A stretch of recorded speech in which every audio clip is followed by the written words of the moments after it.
nous donner l'occasion, chaque matin, d'étudier ensemble les Pirkei Avot. Boker Tov, Rabbin. Boker Tov. Boker Tov. Shavua Tov. Zman Tov Borach. Shavua Tov ou Mevorach. Shavua Tov ou Mevorach. Pour la séance de ce matin, nous souhaitons dédier l'étude de ce matin l'Ilui Nishmatam Shel Kol Metei Israël, et en particulier l'Ilui Nishmat Madame Marcel Bat Yasmina Haddad, la maman de notre cher ami Raphaël Haddad, qui nous a quittés il y a de cela une semaine, et aujourd'hui correspond à la clôture des Shivra, à la fin de la période des 7 jours, qu'Akadosh Baruch Hu veille sur elle, et qui lui accorde un Ilui Nishama, l'élévation de sa Neshama, et qu'il veille sur sa Neshama et la protège. On souhaite également dédier l'étude de ce matin, l'Ilui Nishmat Hanina Bat Esther, ou l'Ilui Nishmatam Shel Kol Metei Israël. On souhaite bien entendu dédier cette étude pour la Refoua Shelema de tous les Cholé Hamo Israël et pour la Refoua Shelema de tous les Cholim, de tous les malades aux 4 coins du globe. Alors aujourd'hui, nous sommes arrivés, nous en sommes à la Mishnah numéro 14 du Perek Aleph, du chapitre 1. Alors pour ceux qui ont un Patach Eliyahu sous la main, c'est une Mishnah qui se trouve à la page 441. J'ai déjà eu l'occasion de faire la Beracha. La page 441, c'est au milieu de la page, et c'est encore un enseignement de Hillel Hazaken. C'est le 3e enseignement d'ailleurs de Hillel Hazaken, et c'est peut-être effectivement l'un des enseignements les plus connus des Pirkei Avot. Et il faut le dire, c'est un chef-d'œuvre de concision et de densité.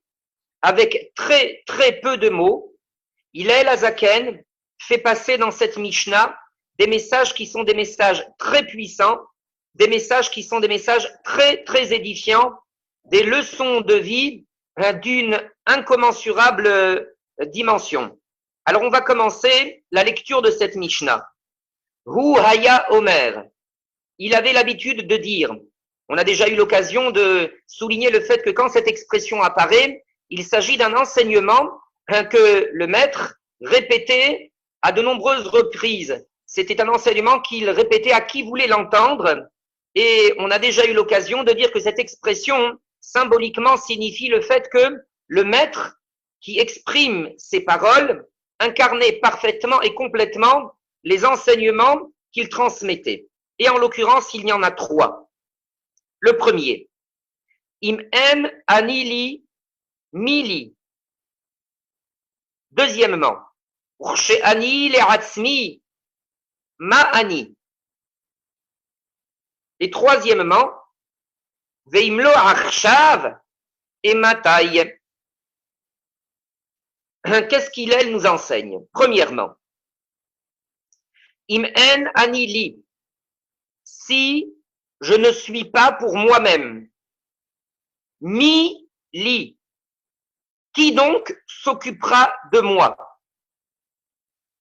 Dans cette première sentence, dans cette première maxime, Hillel Hazaken nous enseigne le fait que l'être humain a l'obligation de prendre conscience du fait que dans sa vie, il doit être capable de se prendre en main. Quand on parle ici de se prendre en main, ce n'est pas se prendre en main matériellement parlant, ce n'est pas se prendre en main professionnellement parlant, même si effectivement tout ceci, on va dire, relève de la responsabilité de l'homme. On est en train de parler ici de la responsabilité d'ordre spirituel, de ce que l'on appelle la chova, l'obligation qui pèse sur les épaules de l'homme en matière de spiritualité et de relation à Akadosh Baruch Hu. Im en anili. Si je ne me préoccupe pas moi-même de cette question-là, mili, mais qui donc le fera pour moi? Qui donc effectivement s'occupera pour moi de faire le nécessaire dans la relation que je dois tisser avec Akadosh Baruch Hu? Les commentateurs soulignent que l'homme ne peut pas compter par exemple sur ses enfants en se disant « Eh bien, ce n'est pas grave, moi je suis comme je suis, mes enfants seront religieux pour moi et à ma place. » Ce n'est pas de la sorte que cela fonctionne. Il est évident que après 20 ans, après 120 ans, après Me'av et Esrim Shana, les actions des enfants sont déterminantes pour l'élévation de la Neshama des parents, mais pour autant, l'homme ne peut pas réagir de la sorte en se disant « je compte sur mes enfants, eux, deviendront religieux, mes enfants, eux, accompliront les mitzvot, quant à moi, eh bien, je resterai comme je suis ». Ce type d'état d'esprit, ce type de démarche est à écarter. Hillel Hazaken nous le dit avec le maximum de clarté, si je ne m'occupe pas moi-même de ma relation à Akadosh Baruch Hu, Mili, qui le fera pour moi? C'est une question rhétorique, c'est-à-dire une question qui n'attend pas de réponse, c'est-à-dire en d'autres termes, personne ne le fera pour moi. Personne ne pourra le faire à ma place. Hillel Hazaken est en train de nous dire que Akadosh Baruch Hu, quand il a créé l'homme, il lui a donné la mission d'être capable de prendre conscience de ce qu'il attend de lui. L'homme doit être capable, là aussi, de ne pas compter sur Dieu en se disant, eh bien, si Dieu souhaite que je devienne religieux, eh bien, il fera le nécessaire pour que je devienne religieux. Là encore, c'est une erreur. C'est à moi, comme dit le Zohar HaKadosh, c'est à moi de me mettre en éveil pour que je puisse par là même susciter l'éveil d'en haut, c'est-à-dire la siyata d'Ishmaya, c'est-à-dire l'aide d'Akadosh Baruch Hu. Le Zohar HaKadosh l'exprime à de nombreuses reprises. Il explique le fait que c'est l'effort que l'être humain est capable de consentir qui va éveiller la siyata d'Ishmaya, l'aide du ciel d'Akadosh Baruch Hu. Nous avons cet exemple notable, cet exemple notoire de Yaakov Avinu, qui est rapporté dans la paracha de Vayetse. On nous raconte que lorsque Yaakov Avinu a quitté, lorsqu'il a dû, pour être plus précis, prendre la fuite devant son frère Esav, qu'il a quitté la terre de Kénaran, la Torah nous raconte que à un moment donné, quand il avait déjà bien avancé sur la route qui était la sienne, il s'est dit, tiens donc, j'ai quitté Be'er Sheva, qui se trouve au sud de la terre d'Israël.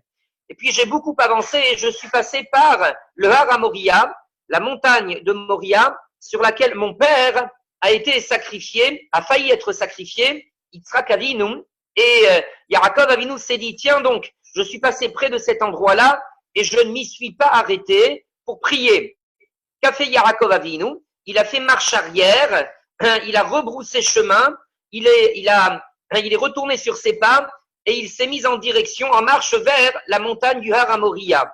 Et là, Kadosh Baruch Hu a réalisé une kfitzat haderech, il y a eu un raccourcissement des distances et Yaakov Avinu a pu se retrouver immédiatement sur le Har HaMoria, la montagne du Moria, et il a pu réaliser le rêve qui était le sien, l'ambition qui était la sienne, c'est-à-dire celle de prier sur le Har HaMoria, la montagne du Moria. Certains commentateurs posent une question sur ce midrash.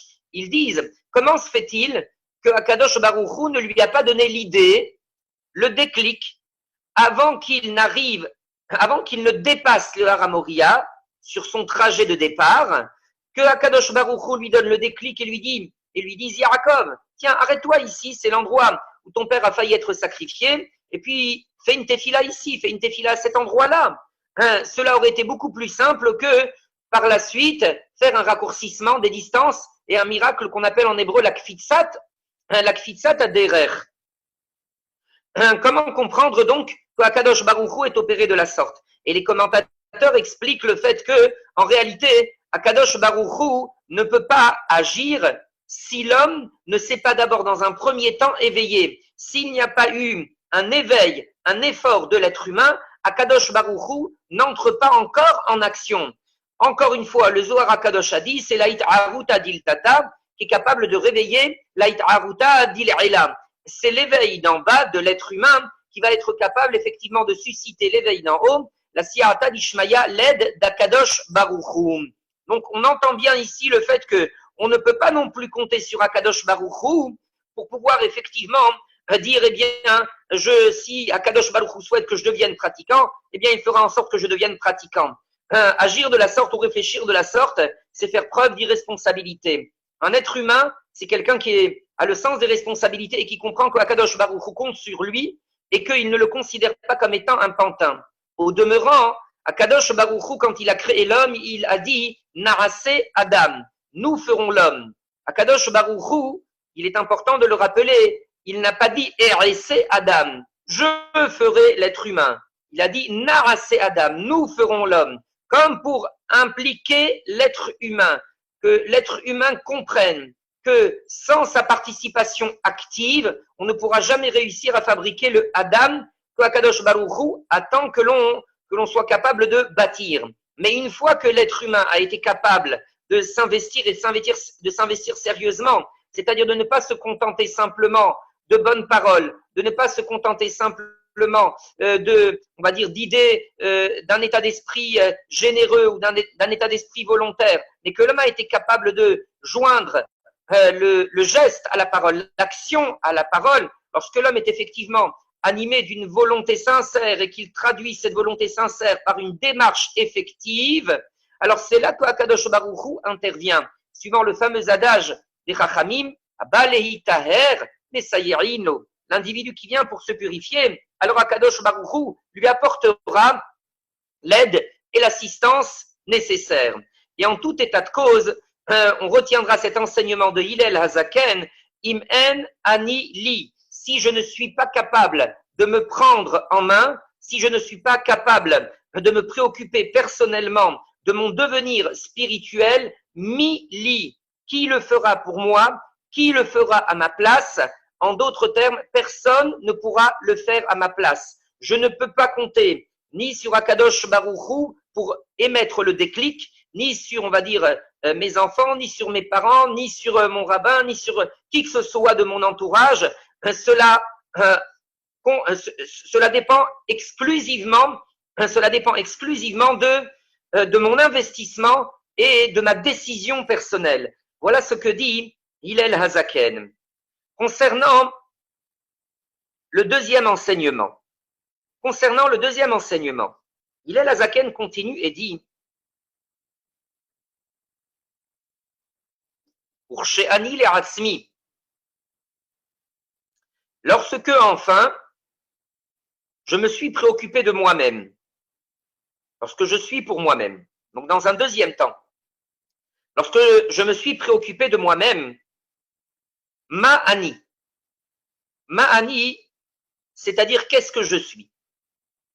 Alors les commentateurs expliquent que pour autant, si l'homme a été capable d'arriver à cette conscience-là, du fait qu'il doit sincèrement se prendre en main, alors pour autant, il ne faut pas qu'il ait, on va dire, la grosse tête, en se disant « Waouh, je suis un héros, waouh, effectivement, il faut que l'on me décerne une couronne de laurier, waouh, il faut que l'on me donne toutes sortes d'égards, et Akadosh Baruch Hu devra me mettre sur un piédestal. » En définitive, Hillel dit Ma'ani, c'est-à-dire qu'est-ce que je suis en regard de toutes les responsabilités et en regard de tous les devoirs qui sont les miens. Prenons l'exemple de Moshe Rabbeinu. Dans la paracha de Vaetranan, on découvre que Moshe Rabbeinu a prié et a demandé à Kadosh Baruch Hu de lui permettre de rentrer en terre d'Israël. Rashi, dans son commentaire, souligne que le terme de Vaetranan est à rapprocher du terme de Hinam, gratuité. Moshe Rabbeinu a demandé à Kadosh Baruch Hu de littéralement lui accorder un don gratuit et de lui permettre de rentrer en terre d'Israël. Rashi dit que Moshe Rabbeinu n'a pas voulu se prévaloir des échouillottes, des mérites qu'il avait pu acquérir tout au long de sa vie. Comment comprendre cela? En réalité, l'état d'esprit qui est celui de Moshe Rabbeinu, c'est le fait que, compte tenu, on va dire, des potentialités, des compétences, des forces que Akadosh Baruch Hu lui a accordées, tout ce que Moshe Rabbeinu a pu faire dans sa vie en termes de mitzvot constitue le minimum qu'il aurait pu réaliser compte tenu des forces que Akadosh Baruch Hu lui a octroyées. Et en définitive, c'est ce que l'homme doit garder à l'esprit.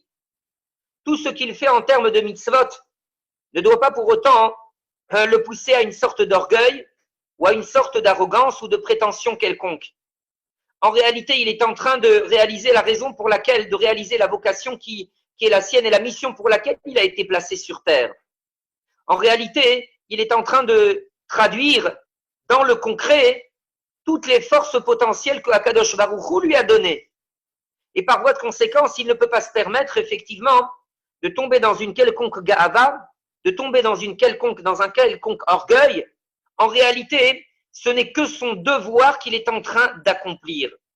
Voilà ce que dit Hillel quand il exprime cette parole-là de Ma'ani. Qu'est-ce que je suis? En d'autres termes, je ne fais que mon devoir. Et quand on dit je ne fais que mon devoir, les commentateurs enchaînent en disant non seulement je ne fais que mon devoir, mais en réalité, je reste en deçà de tout ce que je pourrais faire et de tout ce que je dois faire. Quand on réalise, on va dire, les devoirs qui sont ceux de la Teshuvah, que l'on doit réaliser tous les jours, et en particulier pendant les Aseret Yemei Teshuvah, les 10 jours de Teshuvah, les commentateurs insistent sur le fait qu'on ne doit pas simplement faire Teshuvah sur les fautes que l'on a pu commettre, mais on doit faire Teshuvah également sur toutes les mitzvot assez, les obligations que l'on a manqué d'accomplir et que l'on aurait pu accomplir. Toutes les possibilités de mitzvot qu'Akadosh Baruch Hu nous avait effectivement donné la possibilité de réaliser et que l'on n'a pas été capable de réaliser. Toutes les mitzvot pour lesquelles on a fait preuve de paresse, pour lesquelles nous n'avons pas été capables littéralement de nous mettre en marche, de développer l'énergie nécessaire pour les accomplir. On devra également rendre des comptes là-dessus et on doit faire une teshuva là-dessus. La teshuva que l'on réalise étant à Yom Kippour, à Rosh Hashanah et durant d'ailleurs tous les jours de notre vie, c'est une teshuva qui est, on va dire, qui est absolument phénoménale, c'est-à-dire qui concerne et qui dépasse de loin les simples fautes que l'on aurait pu réaliser. Donc on retiendra cet enseignement de Hillel Azaken qui quelque part, nous remet les pieds sur terre et nous permet de réaliser là aussi l'envergure de nos devoirs. On va rajouter également ce point-là que les commentateurs développent.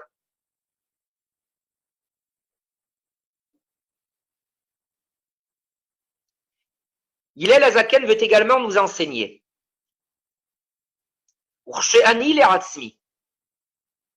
Si je suis arrivé à cette maturité de comprendre que je dois me prendre en main et que je ne dois pas laisser la vie filer comme si de rien n'était.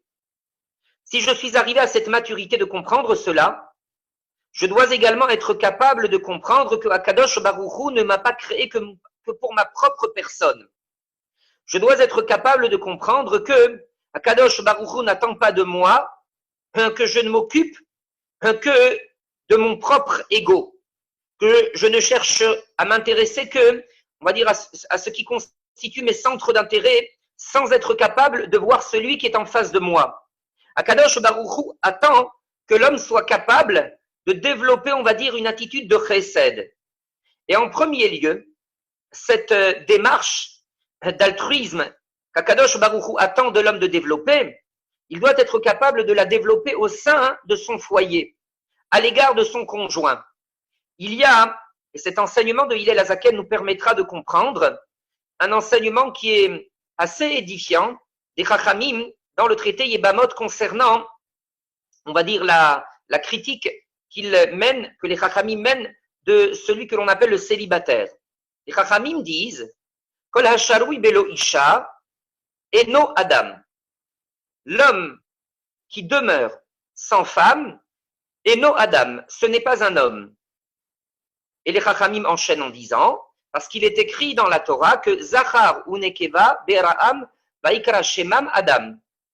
Akadosh Baruch Hu a créé l'homme mâle et femelle, et c'est avec ces deux composantes que l'être humain a été créé. C'est sous cette forme-là que l'on considère l'être humain comme étant complet, comme étant shalem, et qu'il peut désormais revendiquer la dignité de Adam. Ça, c'est ce que disent les Chachamim dans le traité Yebamot. Et cela soulève une question. Comment comprendre que les Chachamim disent que l'être humain, que l'homme qui ne soit pas marié, que cet individu ne puisse être appelé Adam? Quelle est l'idée profonde qui est contenue ici dans les paroles des Chachamim? Qu'est-ce que les Chachamim veulent dire? La réponse que l'on peut donner, c'est de dire que quelle est la définition que l'on peut établir de ce qu'est un Adam? C'est quoi un Adam? Et là, Hillel Azaken nous enseigne Keshe'ani le'atzmi. Si je ne m'occupe que de moi-même dans ma vie, c'est-à-dire si dans ma vie il n'y a que ma personne qui m'intéresse, si dans ma vie la seule chose qui me préoccupe ce sont mes centres d'intérêt, alors ma'ani, qu'est-ce que je suis? Sous-entendu, pas grand-chose. Et à contrario, on pourra déduire à partir de quand je vais pouvoir revendiquer le fait de devenir quelqu'un, à partir du moment où je ne suis plus seulement capable de m'occuper de moi-même, mais je suis désormais capable de m'occuper des autres. Et en premier lieu, être capable de s'occuper de son conjoint. L'individu, avec le mariage, découvre, on va dire, 7 jours sur 7, 365 jours sur 365 et jusqu'à 120 ans dans la joie, la santé et le bonheur, l'obligation de se préoccuper de son conjoint, l'obligation de penser à lui, l'obligation de penser à son bien-être et de penser sincèrement à son bien-être. C'est par là la meilleure, on va dire, la meilleure école pour devenir un Ben Adam capable de chesed, un Ben Adam capable d'altruisme, un Ben Adam capable de bienfaisance et de bonté à l'égard d'autrui. Voilà ce que Akadosh Baruch Hu propose à l'homme. Et quand il est capable de s'insérer dans cette perspective et dans cette démarche, alors effectivement, il peut mériter de s'appeler Adam. Voilà donc une façon de comprendre ce que les Chachamim ont dit dans le traité Yebamot quand ils ont dit Kol Adam she'en lo isha, tout homme qui n'a pas de femme, Asharu belo isha, et no Adam, ne peut effectivement mériter d'être appelé Adam. Parce que forcément, le Adam, c'est celui qui est capable de s'inscrire dans cette relation à autrui et de ne pas littéralement s'atrophier dans une relation à soi, dans une forme de repli sur lui-même. Ça, c'est une deuxième façon de comprendre. Très bien.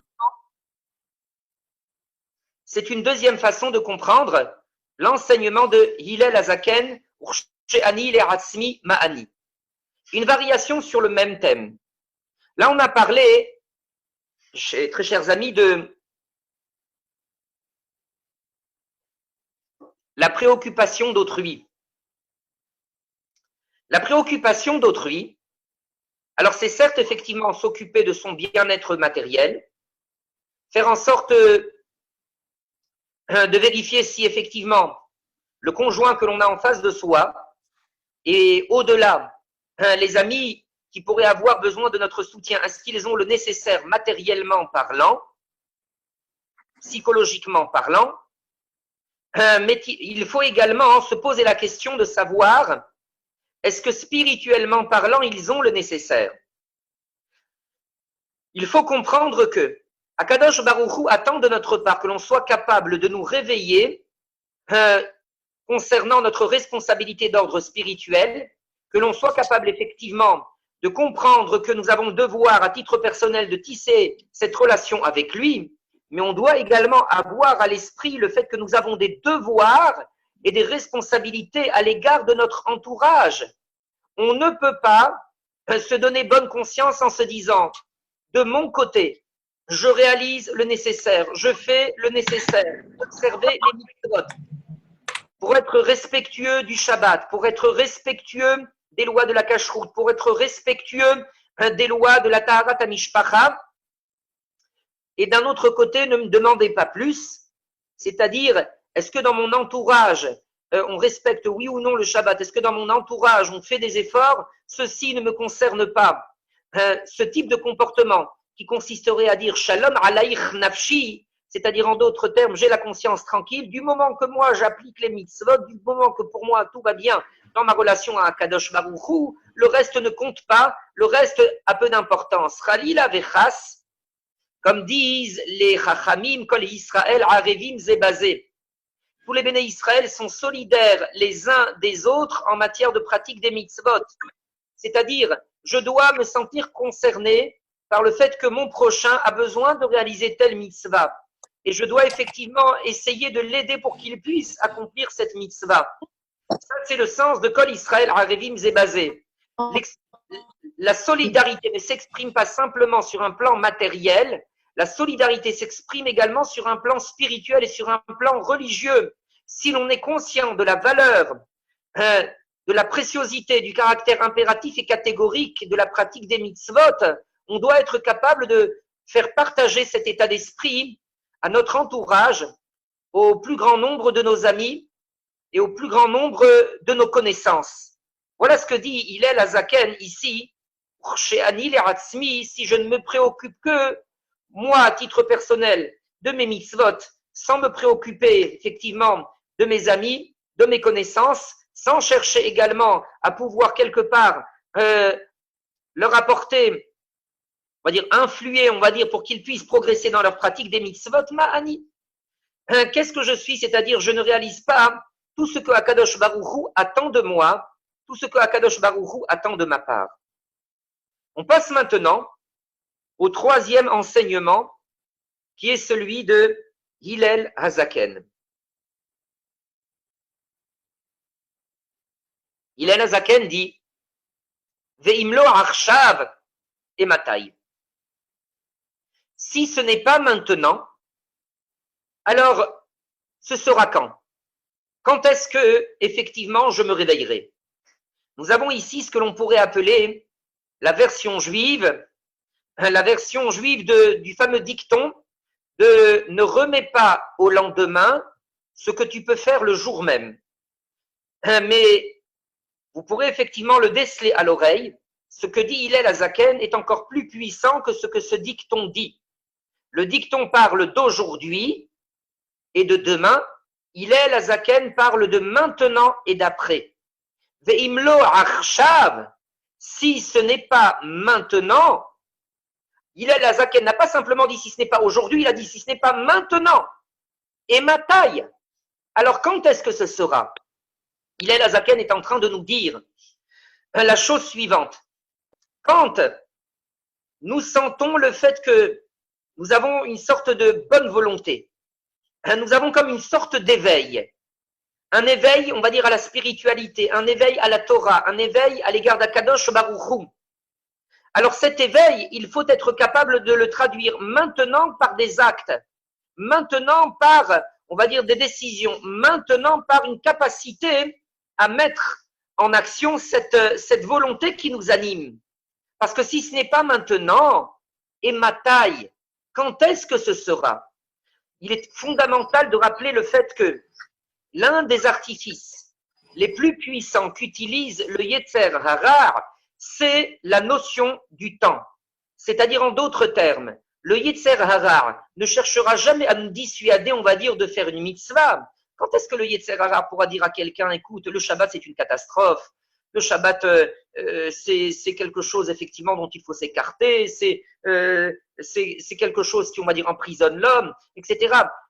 Le Yetzer Hara n'adopte pas ce discours. Le Yetzer Hara dit à l'homme, le Shabbat c'est merveilleux, effectivement, c'est très très bien, ça permet à l'homme de se retrouver avec sa famille, avec Akadosh Baruch Hu, mais pour l'instant tu ne peux pas, tu as des obligations professionnelles, tu as ceci, tu as des dettes à payer, tu as des crédits, toutes sortes de choses et d'obligations diverses et variées auxquelles le Yetzer Hara fait appel pour dire à l'homme, écoute, pour toutes ces bonnes raisons, entre guillemets, remets à plus tard le Shabbat que tu pourrais accomplir maintenant. Hillel Hazaken est en train de nous dire, si ce n'est pas maintenant et matai, quand est-ce que ce sera? Si ce n'est pas maintenant, quand est-ce que tu pourras effectivement mettre en œuvre cette bonne volonté qui t'anime et qui te dit que par la suite tu auras cet éveil, qui te dit que par la suite tu auras la même envie et la même ambition. Tu as envie de le faire maintenant. Est-ce que tu crois que par la suite également tu auras envie de le faire? Ce n'est pas certain. Et qui plus est également, qui te dit que par la suite ce sera plus facile que maintenant?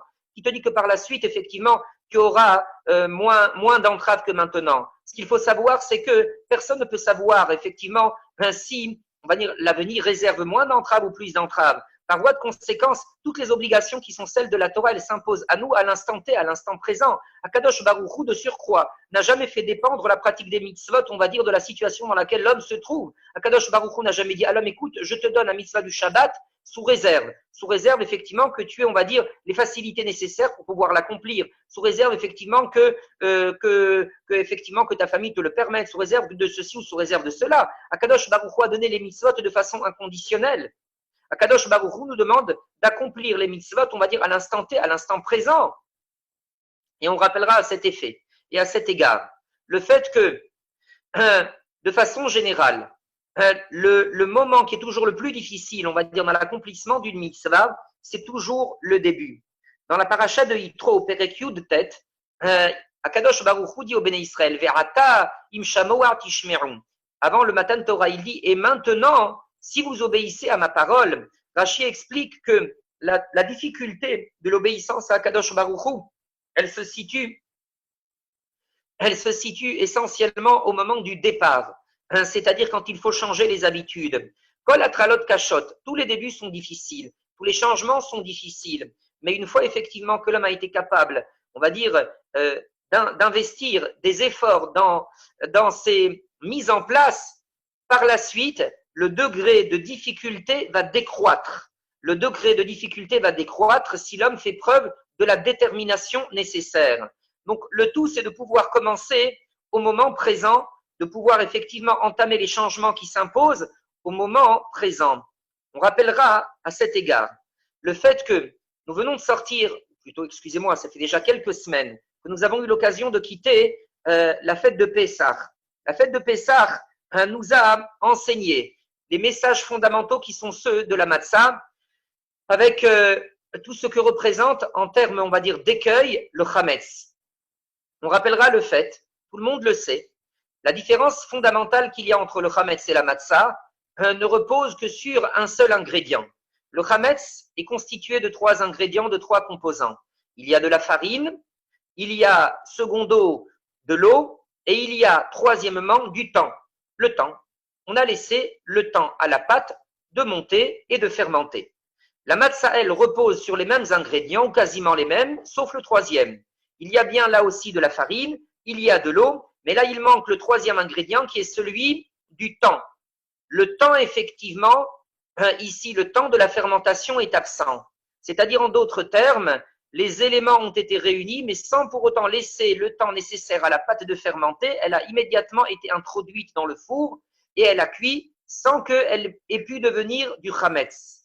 Symboliquement, cela signifie bien très clairement le fait que Akadosh Baruch Hu nous explique que le Yetzer Hara, représenté par le chametz, c'est là effectivement toute l'allégorie et la symbolique, la métaphore du chametz. Le Yetzer Hara, symbolisé, représenté par le Chametz, essaye effectivement de duper l'homme, de le tromper au niveau du temps en lui disant « Aujourd'hui, tu ne peux pas. Par la suite, tu pourras. Aujourd'hui, tu n'as pas le temps. Par la suite, effectivement, tu auras le temps. Attends d'arriver à l'âge de la retraite, ce sera plus facile.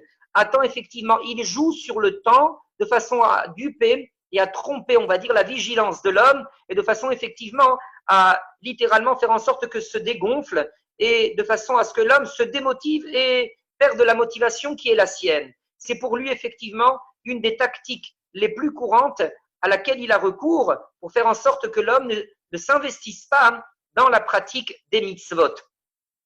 On rappellera également, à bon escient, le fait que Ve'imlo Arshav, les commentateurs disent que si ce n'est pas maintenant, et Matai, quand est-ce que ce sera?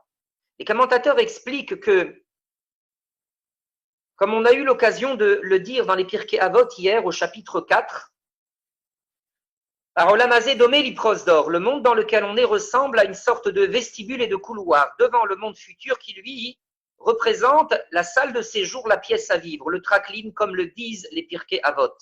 Celui qui ne s'est pas préparé dans le prosdor, comment peut-il espérer pouvoir ensuite entrer dans le traklin, dans la pièce à vivre, dans la salle de séjour? Et les Chachamim le disent immédiatement après, le monde dans lequel on est, le Olam Hazeh, présente un avantage incontestable par rapport au monde futur. En l'occurrence, les mitzvot que Akadosh Baruch Hu nous demande de réaliser ne peuvent être réalisées que dans ce monde-ci. Il n'y a aucune mitzvah que l'on puisse réaliser dans le monde d'après. Le seul moment où Akadosh Baruch Hu nous donne la possibilité de pouvoir réaliser ses commandements et sa volonté, c'est uniquement Be'olam Hazeh durant les 120 années de la vie terrestre. Et les Chachamim disent, de ce point de vue-là, le monde dans lequel on est de très loin supérieur au monde qui est celui du Olam Ha'emet, celui du Olam Haba. Les Chachamim disent, il faut le rappeler, qu'en ce qui concerne le bonheur, la félicité, que la satisfaction, la joie, tout ce qui relève effectivement de la sensation effectivement de bien-être, le Olam Ha'emet, le monde de vérité, le Olam Haba, dépasse de très loin tout ce que les êtres humains peuvent connaître ici dans le monde matériel, dans le Olam Hazé, en termes de bonheur et de joie. Ça, c'est la supériorité du Olam Haemet, du monde de vérité par rapport au Olam Hazé, à ce monde-ci. Mais la supériorité de notre monde, c'est de nous donner la possibilité de pouvoir accomplir les mitzvot d'Akadosh Baruch Hu qui ne peuvent être réalisées qu'ici-bas et à aucun autre moment. L'individu qui ne prend pas conscience de cela et qui se dit effectivement, je laisse pour après 120 ans, effectivement, on va dire, le fait de la possibilité de faire des mitzvot, il est en train de se leurrer, il est en train de se tromper grossièrement, parce que comme le dit Kohelet, dans le Sheol, c'est-à-dire dans ce qui vient après, il n'y a aucune possibilité de faire des mitzvot. Kohelet dit également, Kol asher bekochach halasot aseh, tout ce que ta force te donne l'occasion de pouvoir réaliser, ne manque pas de le faire. Tout ce que Akadosh Baruch Hu te donne comme opportunité, comme occasion, comme perche qu'il te tend en matière de mitzvot, ne manque pas de les saisir, parce que sache que par la suite, après 120 ans, l'homme n'a plus cette possibilité de pouvoir accomplir des mitzvot.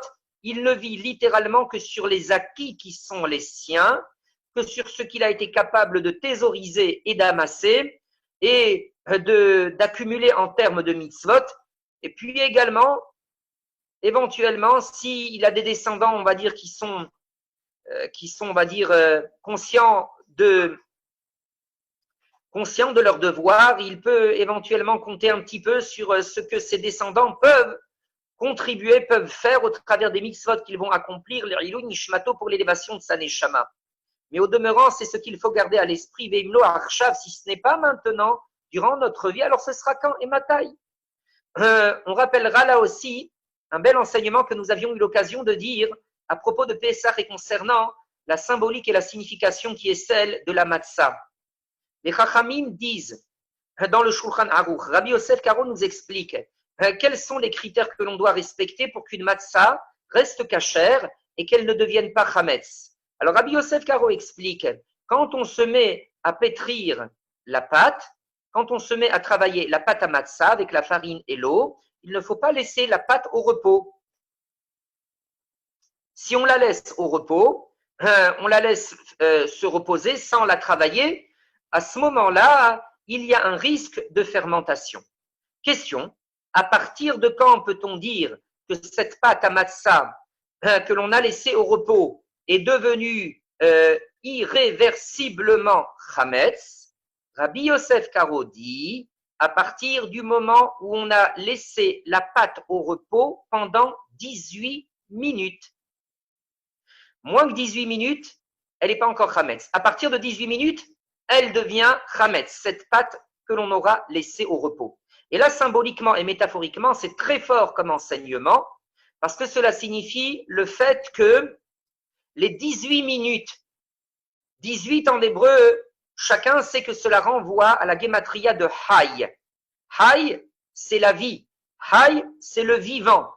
C'est-à-dire en d'autres termes, si pendant les 18 minutes, ou si pendant la vie que Akadosh Baruch Hu nous donne, nous n'avons pas été capables, littéralement, de nous travailler, de travailler notre pâte. Nous n'avons pas été capables de faire des efforts. Nous n'avons pas été capables de travailler sur notre personne, mais on a laissé notre personne complètement au repos. On s'est laissé aller au farniente, à ne rien faire.